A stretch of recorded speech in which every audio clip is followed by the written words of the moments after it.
ಒಂದು ಕಾರ್ಯಕ್ರಮದ ಉದ್ದೇಶ ಏನು ಅಂತಂತಂದರೆ, ಈ ಒಂದು ಪುಣ್ಯಕ್ಷೇತ್ರದಲ್ಲಿ ಆಗತಕ್ಕಂತಹ ಸಾಕಷ್ಟು ಪವಾಡಗಳು ಈಗ ನಾವು ಎಲ್ಲರೂ ಕೇಳ್ತಾ ಇದ್ದೀವಿ. ಅವರು ಅಲ್ಲಿ ಪವಾಡ ಮಾಡಿದರು, ಇಲ್ಲಿ ಪವಾಡ ಮಾಡಿದರು ಅಂತೇಳಿ ಬರೀ ಕೇಳುವಂತಹ ಪರಿಸ್ಥಿತಿಯೊಳಗೆ ನಾವಿದ್ದಾಗ ದೇವರು ನಮಗೊಂದು ಸದಾವಕಾಶವನ್ನು ಕಲ್ಪಿಸಿಕೊಟ್ಟಿದ್ದಾನೆ. ಆ ಒಂದು ಸದಾವಕಾಶ ಏನು ಅಂತಂತಂದರೆ, ನಾವೆಲ್ಲರೂ ಈ ಒಂದು ಪುಣ್ಯಕ್ಷೇತ್ರದಲ್ಲಿ ಈ ಜನ್ಮವನ್ನು ಪದೇ ಪದೇ ಜನ್ಮವನ್ನು ಇಲ್ಲೇ ತಾಳಬೇಕು ಅಂತ ಅನ್ನಿಸ್ತಾ ಇದೆ. ಕಾರಣ ಏನು ಅಂತಂತಂದರೆ, ನಮ್ಮ ಸದಾಶಿವ ಅಜ್ಜರ್ ಅವರ ಒಂದು ವಾಕ್ಚಾತುರ್ಯತೆ, ಅದರ ಜೊತೆಗೆ ಅವರಲ್ಲಿ ಇರ್ತಕ್ಕಂಥ ಒಂದು ಸಾಧನೆಗಳ ಮೂಲಕ ಗುರುಗಳ ಆಶೀರ್ವಾದದಿಂದ ಭಕ್ತರಲ್ಲಿ ಇರ್ತಕ್ಕಂತಹ ಭಾವನೆಗಳನ್ನು, ಸಮಸ್ಯೆಗಳನ್ನು ಈಡೇರಿಸುವಲ್ಲಿ ನಮ್ಮ ಸುಕ್ಷೇತ್ರದಿಂದ ಇದ್ದಿರ್ತಕ್ಕಂಥ ಒಂದು ಸದಾಶಿವ ಅಜ್ಜರ್ ಅವರು ಎಲ್ಲ ರೀತಿಯ ಸಮಸ್ಯೆಗಳನ್ನು ಈಡೇರಿಸಿದ್ದಾರೆ. ಅದರಲ್ಲಿ ಪವಾಡಗಳು ಕೂಡ ಸಾಕಷ್ಟು ನಡೆದೋಗಿಬಿಟ್ಟಿದ್ದಾವೆ. ಅಂತಹ ಒಂದು ಪವಾಡಗಳಲ್ಲಿ ಒಂದಾಗಿರ್ತಕ್ಕಂತಹ ಹನುಮಂತ ಸಿದ್ದಪ್ಪ ಬೆಟಗೇರಿ, ಸಾಕಿನ್ ಅರ್ಟಾಳ್, ನಮ್ಮ ಮಾವನಗರಾಗಿರ್ತಕ್ಕಂಥವರು ಹಾಗೂ BL ಗಂಟಿ ಸರ್ ಅವರ ಅಳಿಯ, ಅವರ ಧರ್ಮಪತ್ನಿಯವರ ತಮ್ಮನಾಗಿರ್ತಕ್ಕಂತಹ ಹನುಮಂತ ಸಿದ್ದಪ್ಪ ಬೆಟಗೇರಿ ಅವರಾದರೂ ಕೂಡ ಅವರ ಒಂದು ಇಚ್ಛೆಯಂತೆ, ಅವರು ಬೇಡಿಕೊಂಡಂತೆ, ಅಜ್ಜರವರ ನುಡಿಗಳಂತೆ ಅವರ ಜೀವನದಲ್ಲಿ ಬದಲಾವಣೆ ಆಗಿರೋದರಿಂದ ಇವತ್ತಿನ ದಿನ ಅವರಿಗೆ ಒಂದು ಸುಂದರವಾಗಿರ್ತಕ್ಕಂಥ ಒಂದು ಚಿಕ್ಕದಾಗಿರ್ತಕ್ಕಂಥ ಚೊಕ್ಕದಾಗಿರುವಂತಹ ಒಂದು ಭಕ್ತಿಪೂರ್ವಕವಾಗಿರುವಂತಹ ಒಂದು ಸತ್ಕಾರವನ್ನು ಏರ್ಪಡಿಸಿದ್ದಾರೆ. ಆ ಒಂದು ಸತ್ಕಾರದ ಸಲುವಾಗಿ ನಾವೆಲ್ಲರೂ ಇವತ್ತು ಈ ಒಂದು ಕಾರ್ಯಕ್ರಮದಲ್ಲಿ ಭಾಗಿಯಾಗಿದ್ದೀವಿ. ನಮಗೆಲ್ಲರಿಗೂ ಕೂಡ ಇದೊಂದು ಸುದಿನ. ಇನ್ನು ಮುಂದಿನ ಕೆಲವೊಂದಿಷ್ಟು ತಮ್ಮ ಅನಿಸಿಕೆಗಳನ್ನು ನಮ್ಮ BL ಗಂಟಿ ಸರ್ ಅವರು ಹೇಳ್ಬೇಕಂತ ಅವರಲ್ಲಿ ಕೇಳ್ತೀವಿ. ಪ್ರಶಸ್ತಿಗೆ ಭಾಜನ, ದೈಹಿಕ ಶಿಕ್ಷಕ ಪ್ರಶಸ್ತಿಗೆ ಭಾಜನರಾಗಿರ್ತಕ್ಕಂತಹ ನಮ್ಮ LS ಪಾಟೀಲ್ ಅವರು ಕೂಡ ಈಗ ಆಗಮಿಸಿದ್ದಾರೆ. ಅವರಿಗೂ ಕೂಡ ಈ ಒಂದು ವೇದಿಕೆಯನ್ನು ಹಂಚ್ಕೊಳ್ಬೇಕಂತ ಕೇಳ್ಕೊಳ್ತಾ ಇದ್ವಿ. ಅವರಿಗೂ ಕೂಡ ಸ್ವಾಗತ, ಸುಸ್ವಾಗತವನ್ನು. ಪ್ರಾಸ್ತಾವಿಕ ಒಂದು ಹಿತ ನುಡಿಗಳನ್ನು TS ಹೊಂಡಗುಡಿ ಸರ್ ಅವರು ಈ ಕಾರ್ಯಕ್ರಮವನ್ನು ಉದ್ದೇಶಿಸಿ ಒಂದೆರಡು ಮಾತುಗಳನ್ನು ಆಡಬೇಕಂತ ಕೇಳ್ಕೊಳ್ತಾ ಇದ್ವಿ. ಮರಣ ಬಂದರೆ ಸಿಟ್ಟಿಲ್ಲ, ಸಿಟ್ಟು ಮಾಡಿರೂ ಮರಣ ಬಿಡುವುದಿಲ್ಲ. ಮರಣ ಬಂದರೆ ಸಿಟ್ಟಿಲ್ಲ, ಅದು ಮಾನ್ ತಿಳಿದವರಿಗೆ ಬಿಟ್ಟಿಲ್ಲ. ಮಾನವರು ಇವರೇನು ಗಟ್ಟಿ ಅಲ್ಲ, ನಮ್ಮ ಹಿಡಕಲದ ಸದಾಶಿವ ಮುತ್ಯ ಅವರ ಪಾದ ಹಿಡಿದವರು ಯಾರೂ ಕೆಟ್ಟಿಲ್ಲ. ಈ ಸಮಾರಂಭದ ದಿವ್ಯ ಸಾನ್ನಿಧ್ಯವನ್ನು ಅಲಂಕರಿಸಿರುವ ಹಾಗೂ ಈ ಕಾರ್ಯಕ್ರಮಕ್ಕೆ ಭಾಳಷ್ಟು ಕಾರಣೀಪುರುಷರೂ ಆಗಿರುವಂಥ ನನ್ನ ಆತ್ಮೀಯ ಶಿಷ್ಯರು ಅನ್ನೋಕ್ಕಿಂತ ನನಗಿಂತಲೂ ಅಂದರೆ ಗುರುವಿನ ಗುರು ಆಗಿ ಈಗ ಇವತ್ತು ಸಮಾಜದೊಳಗೆ ಅವರು ಏನಪ್ಪ ಅಂದ್ರೆ ಹೆಸರೇ ಹಬ್ಬ್ಯದ ಅಂಥ ಒಂದು ಶ್ರೇಷ್ಠವಾಗಿರ್ತಕ್ಕಂಥ ಪವಿತ್ರವಾದ ಕಾರ್ಯದಲ್ಲಿ ತೊಡಗಿರ್ತಕ್ಕಂಥ ಸದಾಶಿವಮೂರ್ತಿ ಅವರೇ, ವೇದಿಕೆ ಮೇಲೆ ಆಸೀನರಾಗಿರ್ತಕ್ಕಂಥ ಗೋಕರ್ಣ, ಎತ್ತನ ಮಾಮರ, ಎತ್ತನ ಕೋಗಿಲೆ, ಎತ್ತನಿಂದೆತ್ತ ಸಂಬಂಧವಯ್ಯ, ಈ ಗುಹೇಶ್ವರ ಲಿಂಗೈಕ್ಯೆಯು ನಮಗೂ ಎತ್ತನಿಂದೆತ್ತ ಸಂಬಂಧವಯ್ಯ ಅನ್ನೋಕ್ಕಿಂತ ಸದಾಶಿವಮೂರ್ತಿಯಾಗ ಅವರಿಗೆ ಎತ್ತನಿಂದೆತ್ತ ಸಂಬಂಧವಯ್ಯ ಅನ್ನೋ ಹಾಗೆ ನಮ್ಮ PC ಸಾಹೇಬರು ಕೂಡ ಬಂದಿದ್ದಾರೆ. ಇನ್ನೋರ್ವ ಶ್ರೇಷ್ಠ ಶಿಕ್ಷಕರು ಐನಾಪುರ ಮಹಾವಿದ್ಯಾಲಯದಲ್ಲಿ ಇದನ್ನು ಮಾಡ್ತಕ್ಕಂಥ ರಮೇಶ್ ಅಣ್ಣ ಅವರು ಕೂಡ ಬಂದಿದ್ದಾರೆ. ನಮ್ಮೂರಿನವರ ಗಣ್ಯಮಾನ್ಯರಾಗಿರುವಂಥ ಲಘುವಣ್ಣನವರು, ಸೊರಣ್ಣವರು ಅವರು ಕೂಡ ವೇದಿಕೆಯನ್ನು ಅಲಂಕರಿಸಿದ್ದಾರೆ. ಹಾಗೆಯೇ ಉತ್ತಮ ಶಿಕ್ಷಕ ಪ್ರಶಸ್ತಿಯನ್ನು ಪಡೆದುಕೊಂಡಿರ್ತಕ್ಕಂಥ ಲಕ್ಕಪ್ಪಗೌಡ ಪಾಟೀಲ್ರವರು ಆಗಮಿಸಿದ್ದಾರೆ.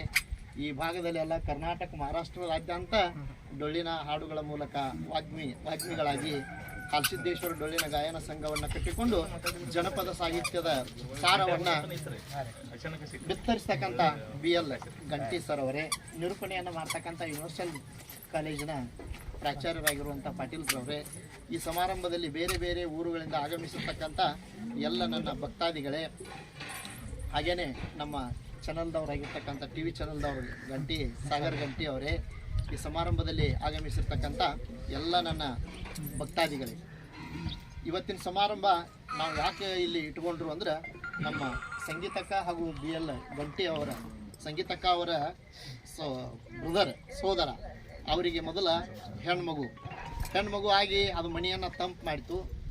ಆ ರೀತಿ ಒಬ್ಬಕ್ಕೆ ಮಗಳ ಅಜ್ಜಾರನ್ನ ಕೇಳಿದಾಗ, ಅಜ್ಜಾರ ಇನ್ನು ಮುಂದೆ ಹೆಂಗ್ರಿ ಅಂದ ಕೂಡಲೇ, ಇಲ್ಲಪ್ಪ ಇನ್ನು ನೆಕ್ಸ್ಟ್ ನಿನಗೆ ಗಂಡು ಮಗುನ ಹುಟ್ಟತೈತೆ ಅಜ್ಜಾರ ಹೇಳಿರು. ಅದೇ ಪ್ರಕಾರವಾಗಿ ಅವ್ರಿಗೆ ಈಗ ಏನಾಗಿದೆ ಅಂದ್ರೆ ಗಂಡು ಮಗು ಹುಟ್ಟ್ಯದ. ಅಜ್ಜಾರ ಅವ್ರು ಏನು ಮಾತಾಡ್ತಾರಲ್ಲ ಅದು ಮುತ್ತಿದ್ದಂಗೆ, ಅವ್ರು ಮಾತನಾಡಿದ್ದೆಲ್ಲವೂ ಏನಾಗ್ತೈತಪ್ಪ ಅಂದ್ರೆ ಯಶಸ್ವಿಪೂರ್ಣ ಆಗ್ತೈತಿ ಅನ್ನೋದಕ್ಕೆ ಸಾಕ್ಷಿನ ಯಾರು ಅಂತಂದ್ರೆ ನಮ್ಮ ಇವರು ಅರ್ಟಾಳ ಹನುಮಂತ ಅವರು ಇಲ್ಲೇ ಅವ್ರ ಗಂಟಿ ಸರ ಸಂಗೀತಕ್ಕ ಅವರನ್ನು ಭಾಳ ಇಲ್ಲೇ ಇಟ್ಕೊಂಡು ಶಾಲೆಯನ್ನು ಕಲಿಸಿ ಅವ್ರಿಗೆಲ್ಲ ಬುದ್ಧಿವಾದವನ್ನು ಹೇಳಿ ಭಾಳಷ್ಟು ಅವನನ್ನು ತಿದ್ದುವುದರಲ್ಲಿ ಭಾಳ ಪ್ರಯತ್ನವನ್ನು ಮಾಡಿ ಏನಾದರೂ ಮಾಡಿ ಎಳೆಯನಿಗೆ ನೌಕರಿ ಇರಿಸ್ಬೇಕಂತ ತಿಳ್ಕೊಂಡು ಗಂಟಿ ಸರ್ ಭಾಳ ಮೇಲಿಂದ ಮೇಲೆ ಅವ್ನು ಹನುಮಂತಿಗೆ ಓದ್ತು ಬಾರೋ ಅಂತ ಹೇಳಿ ಒಮ್ಮೊಮ್ಮೆ ಸಿಟ್ಟಾಗಿ ಬೇದು ನಮ್ಮ ಮುಂದೆ, ಯಾಕಂದರೆ ಅವ್ರು ಹೇಳ್ತಿದ್ರು ಅವ್ರು ಅಷ್ಟೆಲ್ಲ ಒಂದು ಪ್ರಯತ್ನದ ಫಲವಾಗಿ ಇವತ್ತು ಹನುಮಂತ ಶಾಲೆನೂ ಕೂಡ ಕಲ್ತಾನ. ಅತಿಥಿ ಶಿಕ್ಷಕ ಆಗಿನೂ ಕೂಡ ಇವಾಗ ಏನು ಮಾಡ್ತಾ ಇದ್ದಾನೆ ಅಂದರೆ ಕಾರ್ಯವನ್ನು ನಿರ್ವಹಿಸ್ತಾ ಇದ್ದಾನೆ. ಅಂಥವನಿಗೆ ಮಾನ್ಯ ಒಂದು ಸುಪುತ್ರ ಭಾಗ್ಯವನ್ನು ಕಲ್ಪಿಸಿರ್ತಕ್ಕಂಥವ್ರು ಯಾರಪ್ಪ ಅಂದ್ರೆ ನಮ್ಮ ಸದಾಶಿವಮೂರ್ತಿ ಅವರು. ಬೇಡಿದವರಿಗೆ ಬೇಡಿದ್ದನ್ನು ಕೊಡ್ತಕ್ಕಂಥ, ಆಡಿದ್ದನ್ನು ಅದನ್ನು ಸಿದ್ಧ ಮಾಡಿ ತೋರಿಸುವಂಥ ತಾಕತ್ತು ಯಾರಲ್ಲಿ ಐತೆ ಅಂದರೆ ಅದು ಸದಾಶಿವಮೂರ್ತಿ ಅವರಲ್ಲಿ ಐತಿ ಅನ್ನುವಂಥದ್ದನ್ನು ನಾವು ಯಾರೂ ಮರೆಯುವಂತಿಲ್ಲ. ಹಲವಾರು ಸಣ್ಣ ಕಿರಿಯ ವಯಸ್ಸಿನಲ್ಲಿ ಭಾಳ ಅವ್ರ ಬಗ್ಗೆ ಹೇಳ್ಬೇಕಂದ್ರೆ ಸಣ್ಣ ವಯಸ್ಸಿನೊಳಗೆ ಕಿರಿಯ ವಯಸ್ಸಿನೊಳಗೆ ಹಿರಿಯ ಸಾಧನೆಯನ್ನು ಮಾಡ್ತಕ್ಕಂಥ ಒಬ್ಬರು ಸ್ವಾಮೀಜಿ ಯಾರಾದರೂ ನಮ್ಮ ಕರ್ನಾಟಕದೊಳಗಿದ್ರೆ ಅವ್ರು ಸದಾಶಿವಮೂರ್ತಿ ಅವರು ಅನ್ನುವಂಥದ್ದನ್ನು ನಾವು ಯಾರು ಮರೆಯುವಂತಿಲ್ಲ. ಎಷ್ಟೋ ಜನ ಗಡ್ಡ ಬಿಟ್ಟು ಗುಡ್ಡ ಸೇರಿ ಎಷ್ಟೋ ವಯಸ್ಸಾದ್ಮೇಲೆ ಮಕ್ಕಳ ಮದುವೆ ಆಗಿ ಏನೋ ತಪಸ್ಸು ಮಾಡಿ ಸಿದ್ಧಿಯನ್ನು ಪಡ್ಕೊಂಡಾರ. ಆದ್ರೆ ನಮ್ಮ ಮುಂದೆ ಓಡಾಡ್ತಕ್ಕಂಥ ನಾವು, ಯಾಕಂದ್ರೆ ನಮ್ಮ ಶಿಷ್ಯ ಆದಿಂದ ನಾವು ಭಾಳ ಪ್ರೀತಿಯಿಂದನೇ ಹೇಳ್ತೀವಿ, ನಮ್ಮ ಮುಂದೆ ಓಡಾಡ್ತಕ್ಕಂಥ ಒಬ್ಬ ಸಣ್ಣ ಹುಡುಗ ನನಗೇ ಗೊತ್ತಿಲ್ಲ, ನನಗೆ ಗಟ್ಟಿ ಸರ್ ಹೇಳ್ರು ನಿಮ್ಮ ಶಿಷ್ಯ ಭಾಳ ಬೆಳ್ದ ಹಂಗೆ ನಾವು ಇಲ್ಲಿದ ಹಾಸಿ ಹೋಗ್ತಿರ್ತೀವಿ ಕರೆ ಇಲ್ಲೆಲ್ಲ ಕಾರ್ ಗಾಡಿಗಳ ಇವೆಲ್ಲ ನೋಡಿದಾಗ ನನಗೂ ಭಾಳ ದಿಕ್ಕು ಭ್ರಮೆ ಆಯ್ತು ಅಂತ ತಾಕತ್ತು. ಅದಕ್ಕೆ ಹೇಳ್ತಾರೆ ಒಂದು ಮಾತನ್ನ, ಎಲ್ಲಿ ಸಕ್ಕರೆ ಇರ್ತೈತ್ಲೆ ಅಲ್ಲಿ ಏನಾಗ್ತಾವಪ್ಪ ಅಂದ್ರೆ ಇರಿವುಗಳು ಬರ್ತಾವೆ. ಸಕ್ಕರೆ ಇದ್ದಲ್ಲಿ ಹಂಗೆ, ಬೆಲ್ಲ ಇದ್ದಲ್ಲಿ ಹಂಗೆ ಇರಿವುಗಳು ಬರ್ತಾವಲ್ಲ, ಹಂಗೆ ನಮ್ಮ ಹಜಾರಲ್ಲಿ ಅಂತ ಒಂದು ಏನಪ್ಪ ಅಂದ್ರೆ ಒಂದು ತಾಕತ್ತು ಐತಿ. ಇನ್ನೂ ಇದಷ್ಟೇ ಅಲ್ಲ, ಇನ್ನೂ ಭಾಳ ಮಂದಿಗೆ ಅವ್ರು ಏನು ಮಾಡ್ಯಾರ ಅಂದ್ರೆ ಶಂಕರ್ ಅವರಿಗೂ ಅವರು ಜಾಬ್ ಹಿಡಿದ್ರು, ಓದಪ್ಪ ನೀನು ಚೆನ್ನಾಗಿ. ಗಂಟಿ ಸರ್ ಅವ್ರಿಗೂ ಸಹಿತ ಭಾಳ ಮಾರ್ಗದರ್ಶನ ಮಾಡ್ಯಾರ. ಶಂಕರ್ ಅವರು ಇಲ್ಲೇ ಇರ್ತಿದ್ರು, ಭಾಳ ಉತ್ತಮವಾಗಿರ್ತಕ್ಕಂಥ ವ್ಯಕ್ತಿ, ಭಾಳ ಸೌಮ್ಯ ಸ್ವಭಾವದ ವ್ಯಕ್ತಿ, ನಿರಂತರ ಪ್ರಯತ್ನವನ್ನ ಮಾಡ್ತಕ್ಕಂಥ ಒಬ್ಬ ವ್ಯಕ್ತಿ ಶಂಕರ್ ಅವರು. ಅವ್ರಿಗೂ ಸಹಿತ ಹಜಾರ್ ಆಶೀರ್ವಾದ ಆಗೈತಿ. ನೀನು ಎಲ್ಲಿ ಬರಿತಿ ಬರೀಪ್ಪ, ನೀ ಎಲ್ಲಿ ಬರಿಲ್ರಿ ಹಜಾರ್ ಅಂತ ಕೇಳಿದ್ರು. ಮೊದಲು 1-2 ಸಲ ಬರೆದಿದ್ದು ಆಗಲಿಲ್ಲ. ತಮಾನಿ ಈ ಸಲ ನೀ ಎಲ್ಲಿ ಬರಿತಿ ಬರೀ, ಒಟ್ಟು ನಾನು ಆಶೀರ್ವಾದ ಐತಿ, ನೀ ಗೌರ್ಮೆಂಟ್ ನೌಕರಿ ಹಿಡಿತಿ ಅಂತೇಳಿ ಹಜಾರ್ ಹೇಳಿದ್ರು. ಈ ಮಾತಂತೂ ಭಾಳ ಸತ್ಯವಾಗಿರ್ತಕ್ಕಂಥದ್ದು. ಅದಕ್ಕೆ ಅವ್ರಿಗೆ ಈಗ ಏನು ಮಾಡ್ಯಾರ ಅಂದರೆ ನಮ್ಮ ಹನುಮಂತ ಅರಟಾಳ್ ಅವರು ಒಂದು ಸನ್ಮಾನವನ್ನು, ಸಣ್ಣದಾಗಿರ್ತಕ್ಕಂಥ ಒಂದು ಸನ್ಮಾನವನ್ನು ಇಟ್ಕೊಂಡಾರ. ಅವ್ರ ಹಜಾರ ಕೀರ್ತಿ ಉತ್ತರವಾಗಿ ಬೆಳೀಲಿ, ಎತ್ತರವಾಗಿ ಬೆಳೀಲಿ. ಎಷ್ಟೋ ಜನ ಭಕ್ತಾದಿಗಳಿಗೆ ಅವ್ರು ಏನು ಮಾಡಲಿಪ್ಪ ಅಂದ್ರೆ ದಾರಿದೀಪ, ಅವ್ರ ಮಾರ್ಗದರ್ಶನ ನಮಗೆಲ್ಲ ದಾರಿದೀಪ ಆಗಲಿ ಅನ್ನುವಂಥ ಮಾತನ್ನು ಹೇಳ್ತಾ ನನ್ನ 2 ಮಾತುಗಳಿಗೆ ವಿರಾಮ ನೀಡ್ತಾ ಇದ್ದೇನೆ.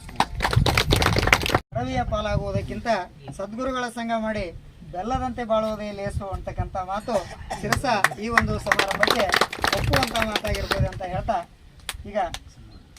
ಈಗ ಹನುಮಂತ ಸಿದ್ದಪ್ಪ ಬೆಟ್ಟಿಗೇರಿ ಇವರಿಂದ ಒಂದು ಸತ್ಕಾರ ಸಮಾರಂಭ. ಈ ಒಂದು ಸತ್ಕಾರ ಸಮಾರಂಭದಲ್ಲಿ ಶಂಕರ ರಾಮಣ್ಣ ತಿಗಡಿ ಇವರಾದರೂ ಕೂಡ ಈ ಒಂದು ಕಾರ್ಯಕ್ರಮದಲ್ಲಿ ಭಾಗಿಯಾಗಬೇಕು. ಮಾಂತೇಶ್ ಗಂಟೆ, ಪಾಂಡು ಮೆಕ್ಕಳಿಕೆ, ಹನುಮಂತ ಹೋಳ್ಕರ್ ಹಾಗೂ ಸದಾಶಿವರವರ ಪ್ರೀತಿಯ ತಮ್ಮನಾಗಿರ್ತಕ್ಕಂಥ ಗಜವರು ಕೂಡ ಈ ಒಂದು ಕಾರ್ಯಕ್ರಮದಲ್ಲಿ ಭಾಗಿಯಾಗಬೇಕು. ನಮ್ಮ ತುಕಾರಾಮ್ ಸುರಣ್ಣವರನ್ನ ಆದರೂ ಕೂಡ ಈ ಒಂದು ಕಾರ್ಯಕ್ರಮದಲ್ಲಿ ಭಾಗಿಯಾಗಬೇಕಂತ ಅವರಲ್ಲಿ ಕೇಳ್ಕೊಳ್ತಾ ಇದ್ದೀವಿ.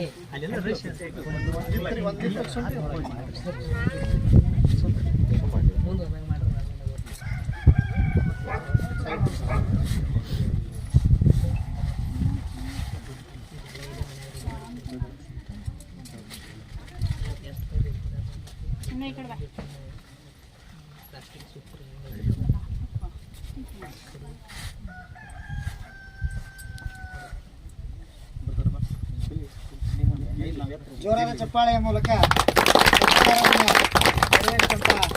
ಹನುಮಂತ ರಾಮ ಅವರಿಗೂ ಹಾಗೂ ಸತ್ಕಾರವನ್ನು ಸ್ವೀಕರಿಸಿದ ಸದಾಶಿವ ಅವರಿಗೂ ಕೂಡ ತುಂಬ ಹೃದಯದ ಅಭಿನಂದನೆಗಳು.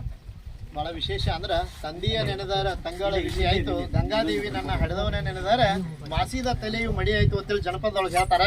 ಆ ರೀತಿ ಅವ್ರ ತಂದೆ ಹೆಸರನ್ನ ಅವ್ರಿಗೆ ಏನ್ ಮಾಡ್ಯಾರಪ್ಪ ಅಂದ್ರೆ ಸಿದ್ಧಾರ್ಥ, ಅವ್ರ ಅಪ್ಪರ ಹೆಸರು ಸಿದ್ದಪ್ಪ, ಅವ್ರ ಹೆಸರನ್ನು ಕೂಡ ಅವ್ರು ಇಟ್ಟಾರಲ್ಲ. ಅದಕ್ಕೆ ನಾವು ಹನುಮಂತ ಅವರನ್ನು ನಮ್ಮ ಜೋರಾದ ಚಪ್ಪಾಳೆಗಳ ಮೂಲಕ ಅಭಿನಂದಿಸ್ತೀವಿ. ಈಗೆಲ್ಲ ಪಿಂಕ್ಯ ಹಂಗು ಕೆಲವೊಂದಿಷ್ಟು ಹೆಸರುಗಳು ಬಂದವು, ವಂಕಿ ಡಾಂಕಿ ಪಿಂಕಿ ಮಂಕಿ ಡಾಂಕಿ ಅಂತ ಇಡೋದು ಅಟ್ಟ ಉಳ್ದೈತಿ. ಅಂಥದ್ರೊಳಗೆ ಹಿರಿಯರ ಹೆಸರನ್ನು ಇಟ್ಟಾರಲ್ಲ, ಅದು ನಿಜವಾಗಿಯೂ ನಾವು ಅವರನ್ನು ಶ್ಲಾಘಿಸಬೇಕು.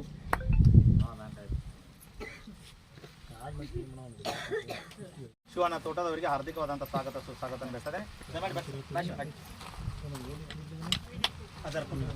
ಆದ್ಮೇಲೆ ಪರಮ ಪೂಜ್ಯ ಇವತ್ತಿನ ಕಾರ್ಯಕ್ರಮದ ದಿವ್ಯ ಸಾನ್ನಿಧ್ಯನ ವಹಿಸಿರ್ತಕ್ಕಂಥ ಪರಮ ಪೂಜ್ಯ ಶ್ರೀ ಸದಾಶಿವಮೂರ್ತಿ ಬಬಲಾದಿ ಶಾಖಮಠ ಹಿಡಕಲ್ ಅವರ ಪಾದಾರವಿಂದಗಳಲ್ಲಿ ಪಡಮಟ್ಟು ಮೇಘರಾಜ ಬರ್ತಾ ಇದ್ದಾನೆ. ಹಜಾರ್ ಆಶೀರ್ವಚನಕ್ಕೆ ಡೈರೆಕ್ಟ್ ನಾವು ಕೊಟ್ಟು ಬಿಡ್ತಾ ಇದ್ದೀವಿ. ಪ್ರೀತಿಯ ಹಜಾರ್ ಅವರು ಒಂದೆರಡು ಆಶೀರ್ವಚನವನ್ನು ನೀಡಬೇಕಂತ ಅವರಲ್ಲಿ ಕೇಳ್ಕೊಳ್ತೀವಿ. ಒಂದೆರಡು ಮಾತು. ಮೊಟ್ಟ ಮೊದಲಿಗೆ ನನ್ನ ಇವತ್ತಿನ ಶುಭ ಸಮಾರಂಭದಲ್ಲಿ ನನಗೇನು ಹೇಳೋಗುತ್ತಕ್ಕೂ ಗೊತ್ತಾಗ್ತಿಲ್ಲ. ಯಾಕಂತಂದ್ರೆ ಈಗ ಹನುಮಂತನ ಅಂತ ಹೇಳಿದ್ರಲ್ಲ, ಅವ್ರ ಜೊತೆಗೆ ನಾನು ಮೊದಲ ಬೇಕೇರಿ ಲಕೋಯಿ ಗುಡಿಯಾಗ ಓದಾಕಿದ್ವಿ. ಅವರು ಗಂಟೆ ಮಾಂತೇಶನವರು ನಾವೆಲ್ಲರೂ ಕುಡ್ಕೊಂಡು ಒಂದೇ ರೂಮ್ನಾಗ ಓದಿದ್ರು. ಸ್ವಲ್ಪ ಓದ್ಬೇಕಾದ್ರೂ ಹೇಳ್ತಿದ್ದೆ, ಬಟ್ ಅವ್ರಿಗೆ ಗೊತ್ತಿರಲಿಲ್ಲ ಅಂತ. ಆಮೇಲೆ ಅಲ್ಲಿ ನಮ್ಮ ದೊಡ್ಡ ಜರ್ತೆಗೆ ಹೋಗಿ ನಾ ಕೆಲವೊಂದು ದೀಕ್ಷೆ ತೊಗೊಂಡು ಕೆಲವೊಂದು ಕಾರ್ಯಕ್ರಮಗಳು ಮಾಡಿದಾದ್ಮೇಲೆ ಹಂಗೆ ಮೊದಲಿಂದನೂ ಪೌಡ್ಗಳಾಗ್ತಿದ್ವು, ಆದರೆ ನಾ ಯಾರಿಗೂ ಹೇಳ್ಕೊತಿರ್ಲಿಲ್ಲ. ಅಸರು ಅಣ್ಣರು ನಾವೆಲ್ಲರೂ ಕೂತ್ಕೊಂಡು ಓದ್ತಾರೆ, ಒಂದು ರೂಮ್ನೊಳಗೆ ಕೂತ್ಕೊಂಡು ಓದಿ ಒಂದು ಹಂಗೆ ಶಿಕ್ಷಣ ರಂಗದೊಳಗನ ಕೆಲಸ ಮಾಡ್ಕೊಂಡು ಶಿಕ್ಷಣ ಮಾಡ್ಕೊತಾನ ಮುಂದುವರಿತಿದ್ನಿ. ಅವಾಗ ಸರ್ ಕಡೆ ಹೋಗಿದ್ದು, ಸರ್ ಒಳಗೆ ಶಾಲ್ಯಾಗ ನಾ ಬಂಡಾರಿಸ್ಕೊಂಡು ಕಂಟಿನ್ಯೂ ಶಾಲ್ಯಾಗ ಬಂಡಾರಿಸ್ಕೊಂಡು ಹೋಗಿದ್ನಿ. ಅವಾಗ ಬಂಡಾರ